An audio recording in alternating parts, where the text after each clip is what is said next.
ಈ ಕಥೆಯ ಹೆಸರು ಮಂಜಿನ ಬಂಗಲೆ. ಒಂದು ಊರು, ಅಲ್ಲಿ 6 ಜನ ಗೆಳೆಯರು. ಆ ಗೆಳೆಯರ ಹೆಸರು ಮಾನ್ಯ, ವಿಕ್ರಮ್, ರಶ್ಮಿ, ಪಂಕಜ್, ಹರಿಣಿ ಹಾಗೂ ಟೋನಿ. ಮಾನ್ಯ ಮತ್ತು ವಿಕ್ರಮ್ ಮುಖ್ಯ ಪಾತ್ರ. ಈ 6 ಜನ ಒಂದೇ ಕಡೆ ವರ್ಕ್ ಮಾಡ್ತಿದ್ರು. ಅದು ಒಂದು ನ್ಯೂಸ್ ಚಾನೆಲ್ನಲ್ಲಿ. ಮಾನ್ಯ and Vikram content creator, Rashmi reporter, Pankaj cameraman, Harini anchor ಹಾಗೂ ಟೋನಿ ಆಡಿಯೋ ಇಂಜಿನಿಯರ್. ಇವರೆಲ್ಲರ ಲೈಫ್ ಬಿಂದಾಸ್ ಆಗಿ ಇರುತ್ತೆ. ಒಳ್ಳೆ ಕೆಲಸ, ಒಳ್ಳೆ ಫ್ರೆಂಡ್ಸ್, ಮಸ್ತ್ ಲೈಫ್ ಇವ್ರದ್ದು. ಹೀಗೆ ಇವರ ಡೈಲಿ ರೂಟೀನ್ ಏನಂದರೆ, ಬೆಳಗ್ಗೆ ಎದ್ದು ಫ್ರೆಶ್ ಅಪ್ ಆಗಿ ನಾಷ್ಟ ಮಾಡಿ ವರ್ಕ್ಗೆ ಹೋಗಿ ಕೆಲಸ ಎಲ್ಲ ಮಾಡಿ ಮುಗಿಸಿ ವಾಪಸ್ ಬಂದು ರೆಸ್ಟ್ ಮಾಡೋದು. ವೀಕೆಂಡಲ್ಲಿ ಮೋಜು ಮಸ್ತಿ, ಸೋಲೋ ಟ್ರಿಪ್ಸ್, ಪಾರ್ಟಿ, ಹೀಗೆ ಇವರ ಲೈಫ್ ಡೈಲಿ ರೂಟೀನ್. ಒಂದು ನಿಮಿಷ, ಇವರಿಗೆ ಫ್ಯಾಮಿಲಿ ಇಲ್ಲ ಅನ್ಕೋತಿದ್ದೀರಾ? ಇದ್ದಾರೆ. ಆದರೆ ಮಾನ್ಯನ ಬಿಟ್ಟು ಎಲ್ಲರಿಗೂ ಫ್ಯಾಮಿಲಿ ಇದ್ದಾರೆ. ಬಿಕಾಸ್ ಮಾನ್ಯ ಅವರ ಪೇರೆಂಟ್ಸ್ ಒಂದು ಆಕ್ಸಿಡೆಂಟಲ್ಲಿ ಡೆತ್ ಆದರು. ಬಟ್ ಅವಳಿಗೆ ಒಬ್ಬಳು ಮುದ್ದು ತಂಗಿ ಇದ್ದಾಳೆ. ಅವಳ ಹೆಸರು ಚಿನ್ನು. ಅವಳು ಹಾಸ್ಟೆಲಲ್ಲಿ ಇರ್ತಾಳೆ. ಬಿಕಾಸ್ ಕೆಲವೊಂದು ಸಲ ಮಾನ್ಯಾಗೆ ವರ್ಕ್ ಜಾಸ್ತಿ ಇದ್ದಾಗ ಅವಳ ಕಡೆ ಗಮನ ಕೊಡೋಕ್ಕೆ ಆಗಲ್ಲ ಅಂತ. ಹೀಗೆ ಒಂದು ದಿನ ಆಫೀಸಲ್ಲಿ ಅವರ ಬಾಸ್ ಆ 6 ಜನಕ್ಕೆ ಒಂದು ಟಾಸ್ಕ್ ಕೊಡ್ತಾರೆ. ಏನಪ್ಪ ಅದು ಟಾಸ್ಕ್ ಅಂದರೆ, ಅವ್ರ ಚಾನಲ್ 3ನೇ ಸ್ಥಾನದಲ್ಲಿ ಇರುತ್ತೆ. ಬಾಸ್ಗೆ 1ನೇ ಸ್ಥಾನಕ್ಕೆ ಬರಬೇಕು ಅಂತ ಆಸೆ. ಅದಕ್ಕೆ 6 ಜನಕ್ಕೆ ಟಾಸ್ಕ್ ಕೊಡ್ತಾರೆ. ಬಾಸ್, ಅದೇನು ಮಾಡ್ತೀರೋ ನೀವು 6 ಜನ ನನಗೆ ಗೊತ್ತಿಲ್ಲ, ಬಟ್ ನಮ್ಮ ಈ ಚಾನಲ್ ಫಸ್ಟ್ ಪ್ಲೇಸ್ಗೆ ಬರಬೇಕು ಅಷ್ಟೇ. ಮಾನ್ಯ, ಚಾನಲ್ ಫಸ್ಟ್ ಪ್ಲೇಸ್ಗೆ ಬರಬೇಕು ಅಂದರೆ ನಾವೇನು ಮಾಡಬೇಕು ಸರ್? ಬಾಸ್, ಮಾನ್ಯ, ಅದು ನಿಮಗೆ ಬಿಟ್ಟಿದ್ದು, ಏನಾದರೂ ಮಾಡಿ, ಆದರೆ ನಮ್ಮ ಚಾನಲ್ ಫಸ್ಟ್ ಪ್ಲೇಸ್ಗೆ ಬರಬೇಕು. ಮಾನ್ಯ, no sir, but boss, but what? ನಮ್ಮ ಚಾನಲ್ TRP ಜಾಸ್ತಿ ಆಗಬೇಕು ಅಷ್ಟೇ. ನೀವೇನು ಮಾಡ್ತೀರೋ ಅದು ನಿಮಗೆ ಬಿಟ್ಟಿದ್ದು.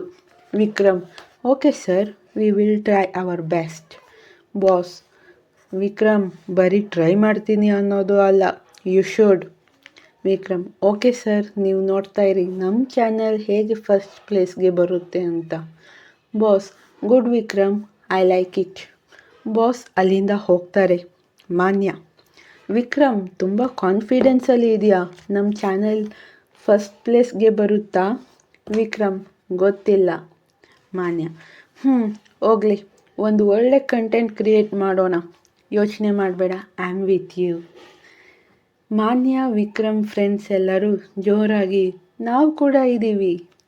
ಮಾನ್ಯ ಹಾಗೂ ವಿಕ್ರಮ್ ಒಳ್ಳೆಯ ಸ್ನೇಹಿತರು ಅಷ್ಟೇ ಅಲ್ಲ, ಅವರು ಒಬ್ಬರನ್ನೊಬ್ಬರು ಪ್ರೀತಿಸ್ತಿದ್ರು. ಮಾನ್ಯ ಹಾಗೂ ವಿಕ್ರಮ್ ಮುಖದಲ್ಲಿ ಮುಗುಳ್ನಗೆ ಬೀರುತ್ತೆ. ಅಲ್ಲಿಂದ ಎಲ್ಲರೂ ಈವ್ನಿಂಗ್ ಮಾನ್ಯ ಮನೆಗೆ ಹೋಗ್ತಾರೆ. ಅಲ್ಲಿ ಕಾಫಿ ಕುಡಿತಾ ಯೋಚನೆ ಮಾಡ್ತಾ ಇರ್ತಾರೆ, ಏನು ಕಂಟೆಂಟ್ ಮಾಡೋಣ, ಅದರಿಂದ ನಮ್ಮ ಚಾನಲ್ TRP ಹೇಗೆ ಜಾಸ್ತಿ ಮಾಡೋದು ಅಂತ. ಹೀಗೆ ಯೋಚನೆ ಮಾಡ್ತಿರ್ಬೇಕಾದ್ರೆ ವಿಕ್ರಮ್ಗೆ ಒಂದು ಐಡಿಯಾ ಬರುತ್ತೆ. ಆಗ ವಿಕ್ರಮ್, ಹೇ, ನಾವೊಂದು ಹಾರರ್ ಕಂಟೆಂಟ್ ಮಾಡೋಣವಾ? ಮಾನ್ಯ, ಏನು ಹಾರರಾ? Rashmi, that's nice idea. Pankaj, ಏನೋ ಹಾರರಾ? ಅಯ್ಯೋ ದೇವ್ರೆ, ನನಗೆ ದೆವ್ವ ಅಂದರೆ ತುಂಬ ಭಯ ಕಂಡ್ರೋ. ವಿಕ್ರಮ್, ಹಲೋ, ಏನು ಎಲ್ಲರೂ ಭಯ ಪಡ್ತಿರೋ ಹಾಗಿದೆ? ಏನು ದೆವ್ವ ಬಂದು ನಿಮ್ಮನ್ನ ಸಾಯಿಸುತ್ತಾ? ರಶ್ಮಿ, ನನಗೆ ಈ ಐಡಿಯಾ ಓಕೆಪಾ. ಮಾನ್ಯ, ಹಾರರ್ ಬಗ್ಗೆ ಏನು ನಿನ್ನ ಐಡಿಯಾ? ವಿಕ್ರಮ್, ನಾವೆಲ್ಲ ಒಂದು ಹಾರರ್ ಪ್ಲೇಸ್ನ ಹುಡ್ಕೋಣ. ಜನ ಎಲ್ಲರೂ ಆ ಜಾಗದಲ್ಲಿ ದೆವ್ವ ಇದೆ ಅಂತ ನಂಬಿರಬೇಕು.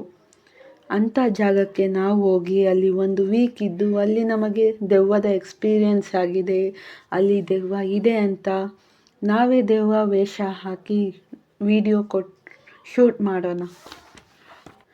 ಮಾನ್ಯ, ಓಕೆ, ಪ್ಲ್ಯಾನ್ ಏನೋ ಚೆನ್ನಾಗಿದೆ, ಆದರೆ ಅಂಥ ಹಾರರ್ ಪ್ಲೇಸ್ ಎಲ್ಲಿ ಹುಡ್ಕೋದು? ಟೋನಿ, ನನಗೆ ಒಂದು ಪ್ಲೇಸ್ ಗೊತ್ತು. ಅಲ್ಲಿನ ಜನರು ಆ ಮನೆಯಲ್ಲಿ ದೆವ್ವ ಭೂತ ಇದೆ ಅಂತ ತುಂಬ ನಂಬ್ತಾರೆ. ರಾತ್ರಿ ಹೊತ್ತು ಆ ಕಡೆ ತಿರುಗು ಸಹ ನೋಡಲ್ಲ. ವಿಕ್ರಮ್, ಮಾನ್ಯ, ಹರಿಣಿ, ಪಂಕಜ್, ರಶ್ಮಿ ಎಲ್ಲರೂ ಒಂದೇ ಸಲ ಯಾವ ಜಾಗ ಅದು? ಟೋನಿ: ನಮ್ಮೂರ ಹತ್ರ. ನಾನು ಚಿಕ್ಕವನಿದ್ದಾಗ ಆ ಮನೆ ಬಗ್ಗೆ ತುಂಬಾ ಕೇಳಿದ್ದೇನೆ. ವಿಕ್ರಮ್: ಹಾಂ, ಆ ಮನೆ ಹೆಸರೇನು? ಟೋನಿ: ಅದು ಹಾಂ, ಮಂಜಿನ ಬಂಗ್ಲೆ.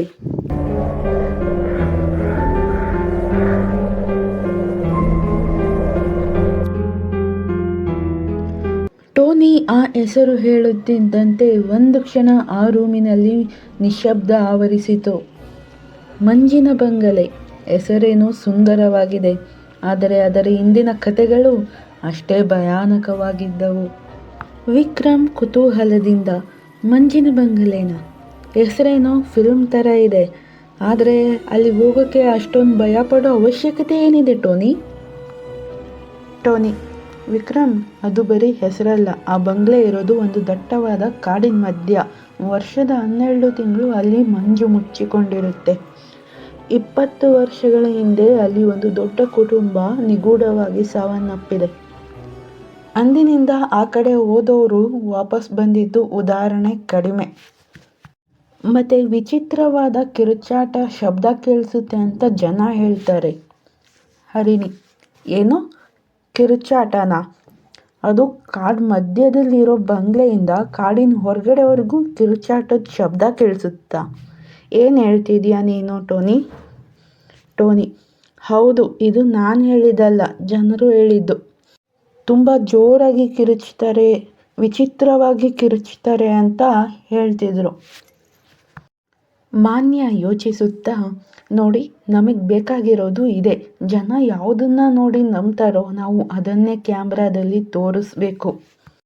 ಟೋನಿ ಹೇಳಿದ್ದು ನಿಜ ಅಂತಾದರೆ ನಮ್ಮ ಚಾನಲ್ TRP ನಂಬರ್ 1 ಆಗೋದಂತೂ ಗ್ಯಾರಂಟಿ. ಪಂಕಜ್ ಬೆವರುತ್ತಾ: ರೀ ಮಾನ್ಯ ಮೇಡಮ್, ನಂಬರ್ 1 ಆಗೋಕ್ಕೋಗಿ ನಂಬರ್ 0 ಆಗಿಬಿಟ್ರೆ ನನಗಂತೂ ಕ್ಯಾಮ್ರಾ ಹಿಡಿಯೋಕ್ಕೆ ಭಯ ಆಗುತ್ತಪ್ಪ. ಹರಿಣಿ: ಪಂಕು, ಸ್ವಲ್ಪ ಸುಮ್ಮನೆ ಇರ್ತೀಯಾ? ನಾವಿರೋದು 6 ಜನ. ಅದು ಅಲ್ಲದೆ ಮಾನ್ಯ ಮತ್ತು ವಿಕ್ರಮ್ ಇರಬೇಕಾದ್ರೆ ನಿನಗೇನು ಭಯ? ನಾನಲ್ಲಿ ಮೈಕ್ ಹಿಡಿದು ಆ್ಯಂಕರಿಂಗ್ ಮಾಡ್ತೀನಿ, ನೀನು ಶೂಟ್ ಮಾಡಬೇಕು ಅಷ್ಟೇ.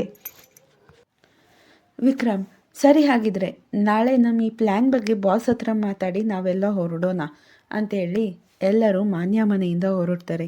ಇನ್ನೊಂದು ಕಡೆ ಮಾನ್ಯ ತನ್ನ ತಂಗಿಗೆ ಕಾಲ್ ಮಾಡಿಬಿಟ್ಟು: ಚಿನ್ನು, ನಾನು 1 ವೀಕ್ ಕೆಲಸದ ಮೇಲೆ ಹೊರಗಡೆ ಹೋಗ್ತಿದ್ದೀನಿ, ನಾನು ಬರೋವರೆಗೂ ಹುಷಾರಾಗಿರು ಅಂತೇಳಿ ಕಾಲ್ ಕಟ್ ಮಾಡ್ತಾಳೆ. ನೆಕ್ಸ್ಟ್ ಡೇ ವಿಕ್ರಮ್ ಅವ್ರ ಬಾಸ್ ಜೊತೆ ಅವ್ರ ಪ್ಲ್ಯಾನ್ ಬಗ್ಗೆ ಎಲ್ಲ ಮಾತಾಡಿ ಒಪ್ಪಿಸಿ ಆ 6 ಜನ ಸ್ನೇಹಿತರು ತಮ್ಮ ಲಗೇಜ್ ಮತ್ತು ಶೂಟಿಂಗ್ ಇಕ್ವಿಪ್ಮೆಂಟ್ಸ್ನ ಪ್ಯಾಕ್ ಮಾಡಿಕೊಂಡು ಟೋನಿ ಊರಿನ ಕಡೆಗೆ ಪ್ರಯಾಣ ನಡೆಸ್ತಾರೆ. ಹೋಗ್ಬೇಕಾದ್ರೆ ಅವ್ರ ಜರ್ನಿ ತುಂಬಾ ಹ್ಯಾಪಿಯಾಗಿರುತ್ತೆ. ತುಂಬ ನಕ್ಕೊಂಡು ಮಾತಾಡಿಕೊಂಡು ಅಲ್ಲಿ ಗಾಡಿ ನಿಲ್ಲಿಸಿ ಫೋಟೋಸ್ ತೊಗೊಂಡು ಹಾಗೆ ಕಾರಲ್ಲಿ ಸಾಂಗ್ ಹಾಕ್ಕೊಂಡು ತುಂಬ ಹ್ಯಾಪಿಯಾಗಿ ಹೋಗ್ತಿರ್ತಾರೆ. ಟೋನಿ ಅವ್ರ ಊರಲ್ಲಿ ಸ್ಟೇ ಆಗೋದಕ್ಕೆ ಎಲ್ಲ ರೆಡಿ ಮಾಡಿಸಿರ್ತಾನೆ. ಅಂತೂ ಇಂತೂ ಟೋನಿ ಊರಿಗೆ ಎಲ್ಲರೂ ರೀಚ್ ಆಗ್ತಾರೆ. ರೀಚ್ ಆಗಿ ಮೊದಲು ಅವರ ರೂಮ್ಗೆ ಹೋಗಿ ಎಲ್ಲರೂ ಫ್ರೆಶ್ ಅಪ್ ಆಗಿ ಊಟ ಮಾಡ್ತಾರೆ. ಎಲ್ಲರೂ ಊಟ ಮಾಡ್ತಿರ್ಬೇಕಾದ್ರೆ ವಿಕ್ರಮ್: ಬೆಳಗ್ಗೆ ಎಲ್ಲರೂ ಬೇಗ ರೆಡಿ ಇರಿ, ನಾವು ಮಂಜಿನ ಬಂಗ್ಲೆಗೆ ಹೋಗೋಣ ಅಂತ ಹೇಳ್ತಾನೆ. ಮಂಜಿನ ಬಂಗ್ಲೆ ಅಂತ ಹೆಸರು ಕೇಳ್ತಿದ್ದಂತೆ ಆಗ ಒಬ್ಬ ಕೆಲಸದವನು: ಏನು ಮಂಜಿನ ಬಂಗ್ಲೆಗೆ ಹೋಗ್ತಿದ್ದೀರಾ ಅಂತ ಕೇಳ್ತಾನೆ. ಅದಕ್ಕೆ ಮಾನ್ಯ: ಹೌದು, ಯಾಕೆ ಕೇಳ್ತಿದ್ಯಾ, ಏನಾಯಿತು ಅಂತ ಕೇಳ್ತಾಳೆ. ಅದಕ್ಕೆ ಅವನು ಏನು ಉತ್ತರ ಕೊಡದೆ ಏನು ನಿಮಗೆಲ್ಲ ಅದೇ ಇವರೇ ಕಾಪಾಡಬೇಕು ಅಂತ ಹೇಳಿ ಅಲ್ಲಿಂದ ಹೊರಟೋಗ್ತಾನೆ. ಅವನು ಹಾಗೆ ಹೇಳಿದ್ದು ನೋಡಿ ಎಲ್ಲರೂ ಸ್ವಲ್ಪ ಕನ್ಫ್ಯೂಷನ್ ಆಗ್ತಾರೆ. ಅದಕ್ಕೆ ಟೋನಿ: ನಾನು ಮೊದಲೇ ಹೇಳಿದ್ನಲ್ಲ, ಮಂಜಿನ ಬಂಗ್ಲೆ ಅಂದರೆ ಈ ಊರಿನ ಜನಕ್ಕೆ ತುಂಬಾ ಭಯ ಅಂತ. ಅದಕ್ಕೆ ಅವನು ಭಯ ಪಡ್ಕೊಂಡು ಹಾಗೆ ಹೇಳ್ಬಿಟ್ಟು ಹೋಗ್ತಿದ್ದಾನೆ ಅಷ್ಟೆ. ಅದಕ್ಕೆ ಹರಿಣಿ: ಆ ಬಂಗ್ಲೆ ಅಂದರೆ ಅಷ್ಟೊಂದು ಭಯನಾ?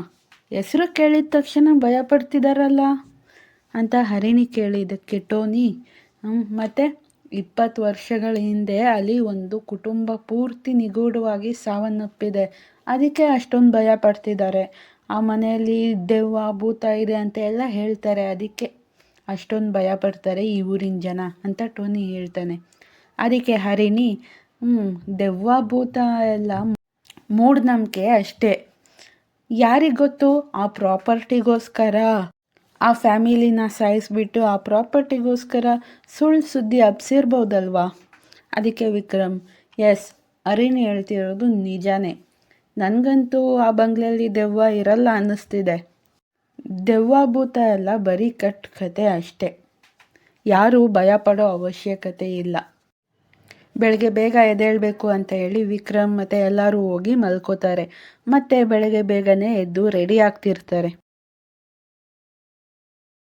ಎಲ್ಲರೂ ರೆಡಿಯಾಗಿ ಕಾರ್ ಹತ್ರ ಬಂದಾಗ ಮತ್ತೆ ಆ ಕೆಲಸದವನು, ಸರ್ ನೋಡಿ, ಇನ್ನೊಂದು ಸಲ ಯೋಚನೆ ಮಾಡಿ, ನೀವು ಅಲ್ಲಿಗೆ ಹೋಗೋದು ಸರಿ ಅನ್ನಿಸ್ತಿಲ್ಲ ಅಂತ ಹೇಳ್ತಾನೆ. ಅದಕ್ಕೆ ಪಂಕಜ್, ಹೌದು ಕಣೋ ವಿಕ್ಕಿ, ಬೇಡವೋ, ಅಲ್ಲಿ ಹೋಗೋದು ಬೇಡ ಕಣೋ ಅಂತ ಹೇಳ್ತಾರೆ. ಆದರೆ ಯಾರು ಅವ್ರ ಮಾತು ಕೇಳಲ್ಲ. ಕಾರ್ ಹತ್ತುತ್ತಾರೆ. ಕಾರ್ ಹತ್ತಿ ಕೂತ್ಕೋತಾರೆ. ಪಂಕಜ್ ಮನಸ್ಸಿನಲ್ಲೇ, ಯಾಕೋ ಯಾರೂ ನನ್ನ ಮಾತೇ ಕೇಳ್ತಿಲ್ವಲ್ಲ, ನನಗಂತೂ ತುಂಬಾ ಭಯ ಆಗ್ತಿದೆ, ಏನು ಮಾಡೋದು, ನನಗೇನು ಏನೂ ಸರಿ ಇಲ್ಲ ಅನ್ನಿಸ್ತಿದೆ ಅಂತ ಮನಸ್ಸಲ್ಲೇ ಹೇಳ್ಕೊಳ್ತಿರ್ತಾನೆ. ವಿಕ್ರಮ್ ಕಾರ್ ಸ್ಟಾರ್ಟ್ ಮಾಡಿ ಬಂಗ್ಲೆ ಕಡೆಗೆ ಹೊರಡ್ತಾರೆ. ಬಂಗ್ಲೆ ಕಡೆ ಹೋಗ್ತಿರ್ಬೇಕಾದ್ರೆ ಟೋನಿ, ವಿಕ್ರಮ್ ಇಲ್ಲೇ ಕಾರ್ ನಿಲ್ಲಿಸು ಅಂತ ಹೇಳ್ತಾನೆ. ಅದಕ್ಕೆ ವಿಕ್ರಮ್, ಯಾಕೆ ಟೋನಿ, ಏನಾಯಿತು? ಇಲ್ಲಿಂದ ಮುಂದಕ್ಕೆ ಕಾರ್ ಹೋಗಲ್ಲ, ಯಾಕಂದರೆ ಕಾಡಿನ ಮಧ್ಯದಲ್ಲಿ ಹೋಗಬೇಕು, ಅಲ್ಲಿ ದಾರಿ ಇಲ್ಲ, ನಾವು ನಡ್ಕೊಂಡೇ ಹೋಗಬೇಕಾಗುತ್ತೆ ಅಂತ ಟೋನಿ ಹೇಳ್ತಾನೆ. ಸರಿ ಆಯಿತು ಅಂತ ಎಲ್ಲರೂ ಕಾರಿಂದ ಇಳಿತಾರೆ. ಇಳಿದ್ಬಿಟ್ಟು ಅಲ್ಲಿ ಅವರು ಶೂಟಿಂಗ್ ಎಕ್ವಿಪ್ಮೆಂಟ್ಸ್ ಎಲ್ಲ ತಗೊಂಡು ಕಾಡಿನ ಕಡೆಗೆ ಹೊರಡ್ತಾರೆ. ಹೋಗ್ತಿರ್ಬೇಕಾದ್ರೆ ಅಲ್ಲಿ ದೂರದಿಂದಲೇ ಆ ಬಂಗ್ಲೆ ಕಾಣಿಸುತ್ತೆ. ಹಳೆಯ ಕಲ್ಲಿನ ಕಟ್ಟಡ, ಸುತ್ತಲೂ ಹಬ್ಬಿದ್ದ ಬಳ್ಳಿಗಳು, ಹಾಗೆ ಟೋನಿ ಹೇಳಿದಂತೆ ಮಂಜಿನ ಕವಚ. ಅವರೆಲ್ಲರೂ ಅಲ್ಲಿಗೆ ಹೋಗುತ್ತಿದ್ದಂತೆ ಒಂದು ವಿಚಿತ್ರವಾದ ಶೀತ ಗಾಳಿ ಅವರನ್ನು ಸ್ವಾಗತಿಸುತ್ತಿತ್ತು. ರಶ್ಮಿ, ವಿಕ್ರಮ್, ಇಲ್ಲಿನ ಸೌಂಡ್ ತುಂಬ ಡಿಫ್ರೆಂಟ್ ಆಗಿದೆ. ಇಲ್ಲಿ ಬೀಸ್ತಿರೋ ಗಾಳಿ ಕೂಡ ಏನೋ ಒಂದು ಪಿಸುಗುಟ್ಟಿದ ಹಾಗೆ ಕೇಳಿಸ್ತಿದೆ. ವಿಕ್ರಮ್, ಅದೇ ನಮಗೆ ಬೇಕಿರೋ ಸೌಂಡ್ ಎಫೆಕ್ಟ್ ರಶ್ಮಿ. ಪಂಕಜ್, ನೀನು ಕ್ಯಾಮ್ರಾ ರೆಡಿ ಮಾಡು. ಮಾನ್ಯ, ನೀನು ಕಂಟೆಂಟ್ ರೆಡಿ ಮಾಡ್ಕೊ. ಮಾನ್ಯ ತನ್ನ ಡೈರಿ ತೆರೆದು ಬರೆಯಲು ಶುರು ಮಾಡಿದ್ಲು. ಆದರೆ ಮಾನ್ಯಗೆ ಮನಸ್ಸಿನಲ್ಲಿ ಎಲ್ಲೋ ಒಂದು ಕಡೆ ಸಣ್ಣ ಭಯ ಇತ್ತು. ಆದರೆ ವಿಕ್ರಮ್ ಕೈ ಹಿಡಿದಾಗ ಅವಳಿಗೆ ಸ್ವಲ್ಪ ಧೈರ್ಯ ಬಂತು. ವಿಕ್ರಮ್ ಅವಳ ಕಿವಿಯಲ್ಲಿ ಮೆಲ್ಲಗೆ ಹೇಳಿದ, ಏನೇ ಆದರೂ ನಾನು ನಿನ್ನ ಜೊತೆ ಇರ್ತೀನಿ ಮಾನ್ಯ. ಆಗ ಮಾನ್ಯ ವಿಕ್ರಮ್ ಮುಖ ನೋಡಿ ಸ್ವಲ್ಪ ನಕ್ಕಳು. ಅವಳಿಗೆ ಮನಸ್ಸಲ್ಲಿ ಸ್ವಲ್ಪ ಭಯ ಇದ್ದರೂ ಕೂಡ ಅದನ್ನು ಹೊರಗಡೆ ತೋರಿಸದೆ ವಿಕ್ರಮ್ ಮುಖ ನೋಡಿ ಮುಗುಳ್ನಕ್ಕಳು. ಸರಿ, ಎಲ್ಲರೂ 6 ಜನ ಸ್ನೇಹಿತರು ಗೇಟ್ ಒಳಗಡೆ ಏನೋ ಹೋಗ್ತಾರೆ. ಅವರು ಗೇಟ್ ಒಳಗಡೆ ಬರ್ತಿದ್ದಂತೆ ಒಂದು ಜೋರಾಗಿ ಶಬ್ದ ಕೇಳಿಸುತ್ತೆ.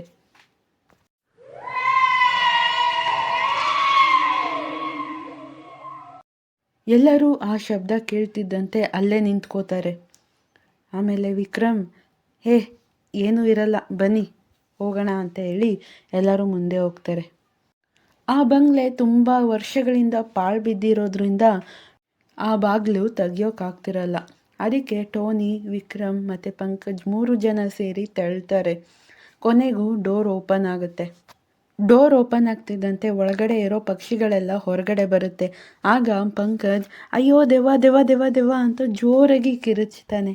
ಅದನ್ನು ನೋಡಿ ಎಲ್ಲರೂ ತುಂಬ ನಗ್ತಾರೆ. ಅದಕ್ಕೆ ಟೋನಿ, ಲೋ, ಅದು ದೆವ್ವ ಅಲ್ಲ ಕಣೋ, ಬರೀ ಪಕ್ಷಿ ಅಷ್ಟೇ ಅಂತ ಹೇಳ್ತಾನೆ. ಅವರು ಒಳಗಡೆ ಕಾಲಿಡ್ತಿದ್ದಂಗೆ ವಾತಾವರಣ ಎಲ್ಲ ಬದಲಾಗಕ್ಕೆ ಶುರು ಆಯಿತು. ಹಾಲ್ನಲ್ಲಿ ಧೂಳು ಹಿಡಿದ ದೊಡ್ಡ ಸೋಫಾಗಳು, ಅರ್ಧಕ್ಕೆ ನಿಂತಿದ್ದ ಗಡಿಯಾರ, ಎಲ್ಲವೂ ಯಾವುದೋ ಕಾಲದಲ್ಲಿ ನಿಂತು ಹೋದಂತೆ ಭಾಸವಾಗುತ್ತಿತ್ತು. ಎಲ್ಲರೂ ಕುತೂಹಲದಿಂದ ಆ ಬಂಗಲೆಯನ್ನು ನೋಡುತ್ತಿದ್ದರು. ಹರಿಣಿ, ತುಂಬ ಹಳೆ ಕಾಲದ ಮನೆ ಅನಿಸುತ್ತೆ, ಸುಮಾರು 50 ವರ್ಷದ ಮೇಲೆ ಆಗಿರಬೇಕು ಏನೋ. ಪಂಕಜ್, ಹೌದು ಹೌದು, ತುಂಬಾ ಹಳೆ ಬಂಗ್ಲೆ. ವಿಕ್ರಮ್, ನಾವು ಬಂದು ತುಂಬಾ ಹೊತ್ತಾಗಿದೆ, ಇಲ್ಲಿ ಯಾವ ದೆವ್ವನೂ ಇಲ್ಲ ಅಂತ ನನಗನ್ನಿಸ್ತಿದೆ. ಆಗಲೇ ಹರಿಣಿ ಹೇಳ್ದಾಗೆ ಜನರು ಈ ಪ್ರಾಪರ್ಟಿಗೋಸ್ಕರ ಯಾರೋ ಹಬ್ಸಿರೋ ಸುಳ್ಳು ಸುದ್ದಿ ದೆವ್ವ ಇದೆ ಅಂತ. ಪಂಕಜ್, ಹಾಗಿದ್ರೆ ನಾವು ಗೇಟ್ ಒಳಗಡೆ ಬಂದಾಗ ಕಿರ್ಚಿದ ಸೌಂಡ್ ಏನು? ರಶ್ಮಿ, ಅದು ಮನುಷ್ಯರು ಕೂಗಿದ ಸೌಂಡು ಆಗಿರ್ಬೋದು ಅಲ್ವಾ? ನಮಗೆ ಕೇಳಿಸಿದ್ದು ಹೊರಗಡೆಯಿಂದ, ಯಾರೋ ಹೊರಗಡೆಯಿಂದ ಕಿರ್ಚಿದ ಸೌಂಡು ಅನಿಸುತ್ತೆ. ಮನೆ ಒಳಗಡೆ ಯಾವ ದೆವ್ವನೂ ಇಲ್ಲ ಅಂತ ನನಗೂ ಅನ್ನಿಸ್ತಿದೆ. ವಿಕ್ರಮ್: ಸರಿ ಆಯಿತು, ಎಲ್ಲರೂ ನಿಂತು ಇಲ್ಲಿ ಟೈಮ್ ವೇಸ್ಟ್ ಮಾಡೋದು ಬೇಡ, ಶೂಟಿಂಗಿಗೆ ರೆಡಿ ಮಾಡ್ಕೊಳ್ಳೋಣ ಬನ್ನಿ ಅಂತ ಹೇಳ್ತಾನೆ. ಅದಕ್ಕೆ ಎಲ್ಲರೂ ಅವ್ರವ್ರ ಬ್ಯಾಗ್ ಡೋರ್ ಹೊರಗಡೆನೇ ಇಟ್ಟಿರ್ತಾರೆ. ಅದನ್ನೆಲ್ಲ ತೊಗೊಂಬರೋಕ್ಕೆ ಎಲ್ಲರೂ ಹೋಗ್ತಾರೆ. ಆದರೆ ಮಾನ್ಯ ಮಾತ್ರ ಆ ಮನೇನ ತುಂಬಾ ಅಬ್ಸರ್ವ್ ಮಾಡ್ತಿರ್ತಾಳೆ. ಆಗ ವಿಕ್ರಮ್ ಅವಳನ್ನು ಗಮನಿಸ್ತಾನೆ. ನೋಡಿ ಮಾನ್ಯ, ಏನಾಯಿತು, ಯಾಕೆ ಹೀಗೆ ನಿಂತಿದ್ಯಾ ಅಂತ ಕೇಳ್ತಾನೆ. ಅದಕ್ಕೆ ಮಾನ್ಯ: ವಿಕ್ಕಿ, ನನಗೆ ಈ ಮನೆ ತುಂಬಾ ಕ್ಲೋಸ್ ಅನ್ನಿಸ್ತಿದೆ. ಯಾಕೋ ಏನೋ ಗೊತ್ತಿಲ್ಲ, ನನಗೂ ಈ ಮನೆಗೂ ಸಂಬಂಧ ಇದೆ ಅನ್ನಿಸ್ತಿದೆ. ವಿಕ್ರಮ್: ಯಾಕೆ ನಿನಗೆ ಹಾಗೆ ಅನ್ನಿಸ್ತಿದೆ ಮಾನ್ಯ? ಮಾನ್ಯ: ಗೊತ್ತಿಲ್ಲ, ಆದರೆ ಈ ಮನೆ ನನ್ನ ಮನಸ್ಸಿಗೆ ತುಂಬಾ ಹತ್ತಿರ ಅನ್ನಿಸ್ತಿದೆ. ವಿಕ್ರಮ್: ನನಗೆ ಗೊತ್ತು ನಿನಗೆ ಯಾಕೆ ಹಾಗೆ ಅನ್ನಿಸ್ತಿದೆ ಅಂತ. ಮಾನ್ಯ: ಹೌದಾ, ಯಾಕೆ? ವಿಕ್ರಮ್: ಯಾಕೆಂದರೆ ನಿನಗೆ ಮೊದಲಿಂದನೂ ಹಳೆ ವಸ್ತುಗಳ ಮೇಲೆ ತುಂಬಾ ಇಂಟ್ರೆಸ್ಟ್ ಇದೆ ಅಲ್ವಾ, ಅದಕ್ಕೆ ನಿಂಗೆ ಹಾಗೆ ಅನ್ನಿಸ್ತಿರ್ಬೋದು ಅಷ್ಟೇ. ಜಾಸ್ತಿ ಯೋಚನೆ ಮಾಡೋಕ್ಕೆ ಹೋಗಬೇಡ, ಯೋಚನೆ ಮಾಡಿ ಮಾಡಿ ಮುದುಕಿ ಆಗೋಗ್ತೀಯ ಆಮೇಲೆ ಬೇಗ, ಸರಿನಾ ಅಂತ ಹೇಳಿ ಮಾನ್ಯನ ಟೆನ್ಷನ್ ಫ್ರೀ ಮಾಡ್ತಾನೆ. ಮಾನ್ಯ ಕೂಡ ರಿಲ್ಯಾಕ್ಸ್ ಆಗ್ತಾಳೆ. ಆಮೇಲೆ ಎಲ್ಲರೂ ಸೇರಿ ಒಂದು ಸ್ವಲ್ಪ ಹೊತ್ತು ಡಿಸ್ಕಸ್ ಮಾಡ್ತಾರೆ. ಡಿಸ್ಕಷನ್ಸ್ ಎಲ್ಲ ಮುಗಿದ್ಮೇಲೆ ಹರಿಣಿ ತನ್ನ ಮೈಕ್ ಹಿಡಿದು ಆ್ಯಂಕರಿಂಗ್ಗೆ ನಿಲ್ತಾಳೆ. ಪಂಕಜ್ ಕ್ಯಾಮ್ರಾ ಆನ್ ಮಾಡಿ ಶೂಟ್ ಮಾಡೋಕ್ಕೆ ರೆಡಿಯಾಗಿರ್ತಾನೆ. ಹರಿಣಿ: ವೀಕ್ಷಕರೇ, ಇಂದು ನಾವು ಮಂಜಿನ ಬಂಗಲೆಯ ಒಳಗಿದ್ದೇವೆ. ಇಲ್ಲಿನ ಗಾಳಿಯು ಒಂದು ರೀತಿಯ ಸಾವು ಮನೆ ಮಾಡಿದೆ. ಅವಳು ತನ್ನ ಮಾತು ಮುಗಿಸುವಷ್ಟರಲ್ಲಿಯೇ ಮೇಲಿನ ಮಹಡಿಯಲ್ಲಿ ಯಾರೋ ನಡೆದು ಬಂದಂತೆ ಆಗುತ್ತದೆ.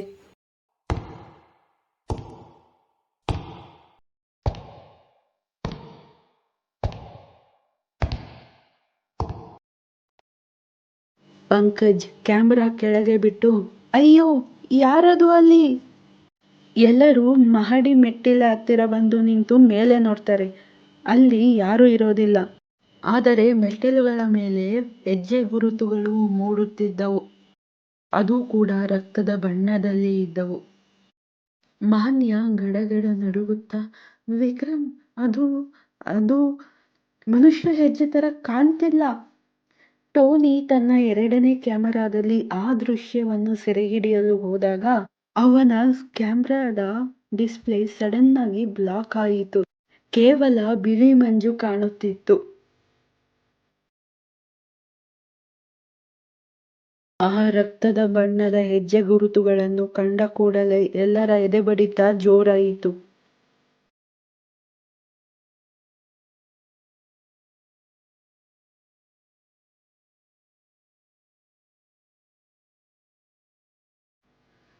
ಆ ಹೆಜ್ಜೆ ಗುರುತುಗಳು ಯಾರದು? ನಿಜವಾಗಿಯೂ ಮಂಜಿನ ಬಂಗಲೆಯಲ್ಲಿ ದೆವ್ವ ಇದೆಯಾ? ಕತೆ ಮುಂದುವರಿಯುವುದು.